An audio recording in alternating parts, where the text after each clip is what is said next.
Okay, welcome. So this is my current layout for Substance Painter. Your layout may look a little bit different.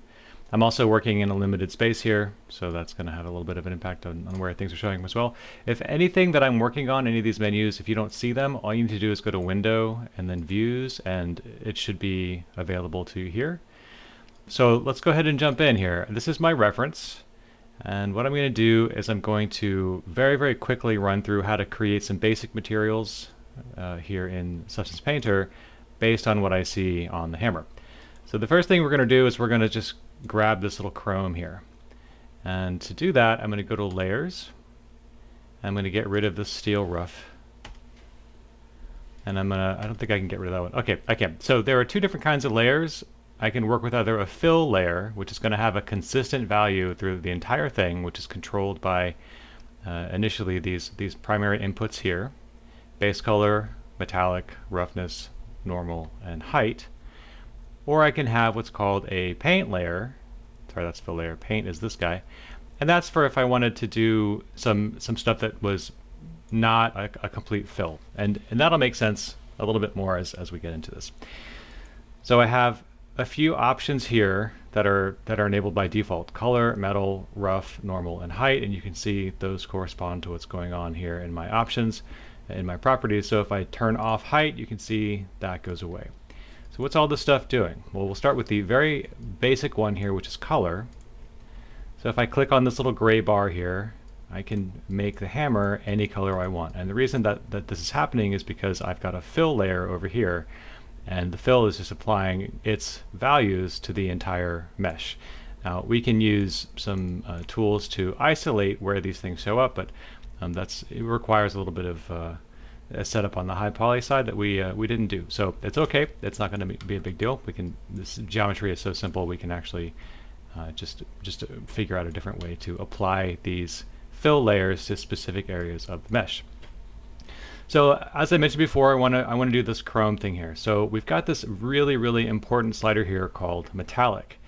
So it really should only have two values. It should be all the way off, indicated here by black, which has a value of 0, or it should be all the way on.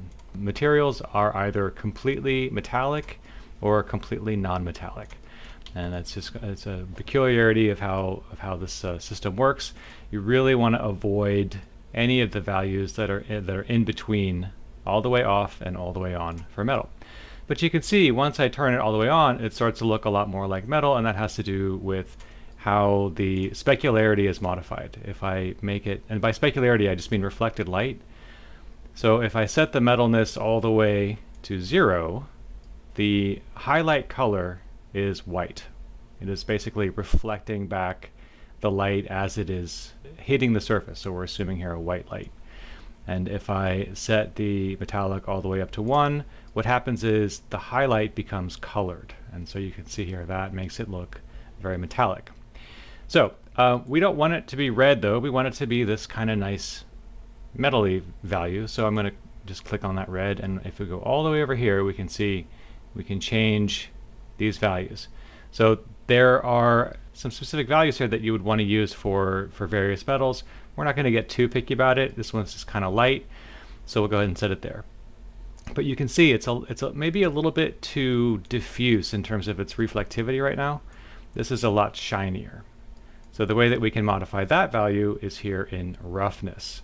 So the lower the roughness value, the closer we get to a mirror finish. And the higher the roughness value, the closer we get to something that's basically completely flat, which has no reflected component. So most metals are going to be kind of in this range, you know, not super crazy shiny and not super dull.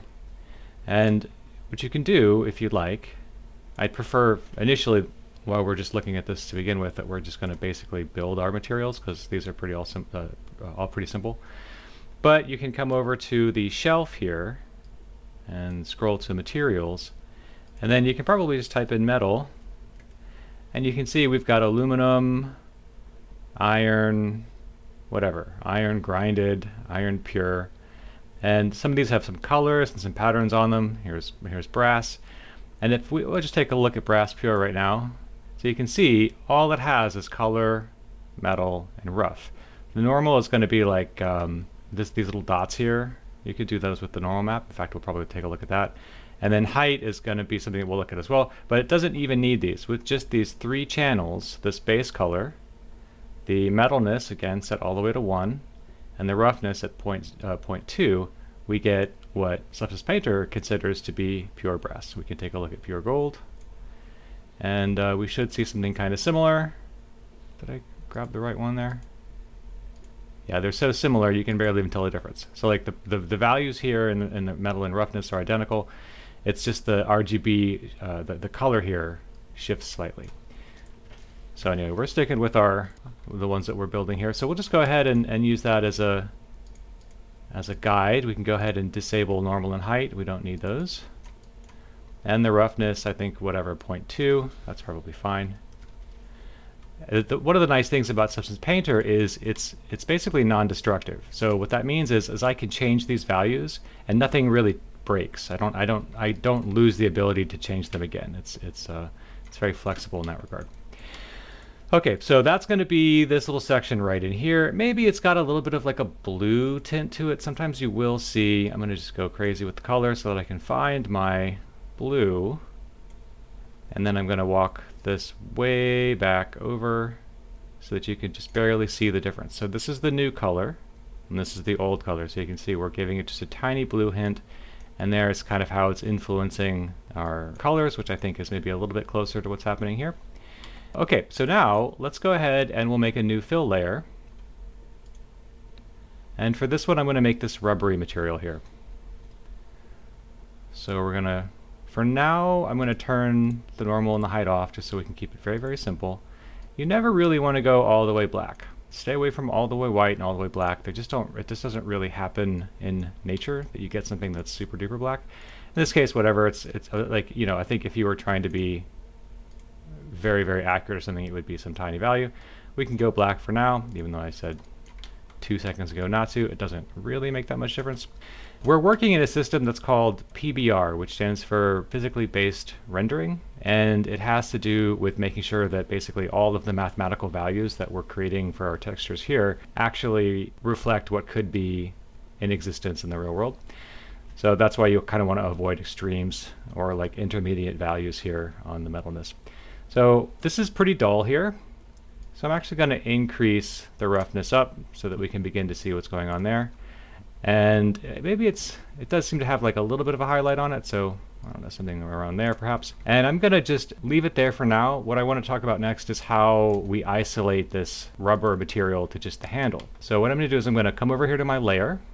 I'm going to right click on it, and I'm going to select Add Black Mask. So what this does is it creates a mask, and it was a black mask, so that means it is basically knocked out the entire thing. If the mask is black, it's going to be completely transparent, and if the mask is white, it's going to be completely opaque. So what that means is I can actually come over here. I'm going to click on Add Paint just for now, and then we'll go to the brushes.